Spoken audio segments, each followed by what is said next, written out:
আজ আমি সরে করেছি বড় বিপদে পড়েছি না গো। তুমি না বলেছিলে স্বামী আমার মৃত্যু হবে পরে। কেন স্বামীর মৃত্যু হয়েছে 6 মণ্ডপের ভিতরে? বেহুলা আজ আমি স্মরণ না করি তুমি কালিদাস সাগরী জেনে এসেছো বেহুলা। এই কালিদাস সাগরে আমার স্বামীর মৃত্যুর কারণে এসেছে না? এ আমার স্বামীর মৃত্যু হয়েছে কিভাবে? এই মৃত্যু থেকে জীবদানও হবে মা। না বেহুলা তোমার স্বামী মৃত্যুবরণ করেনি বেহুলা। তাহলে কি হয়েছে না গো? বেহুলা তাই তো দেখো না তোমার শ্বশুর বিশ্বদেবতাকে দেবতাকে নিমন্ত্রণ দিয়েছিলি আমাকে নিমন্ত্রণ করেনি। তাই নাকি মা? তাই তো আমি ওই মনে দুঃখে গিয়েছিলাম তোমার বিবাহ দেখতে।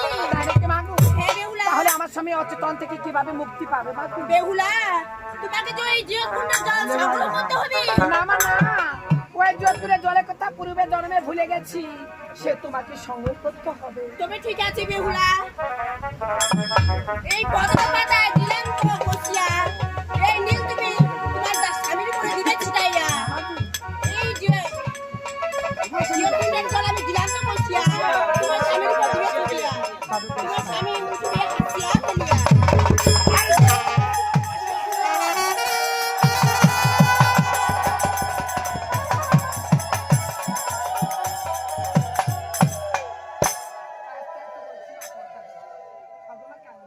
তাই তুমি আমার প্রণাম নিও মা কালী। ভগবান পদ্মাবতী। ওই এখনো জগৎ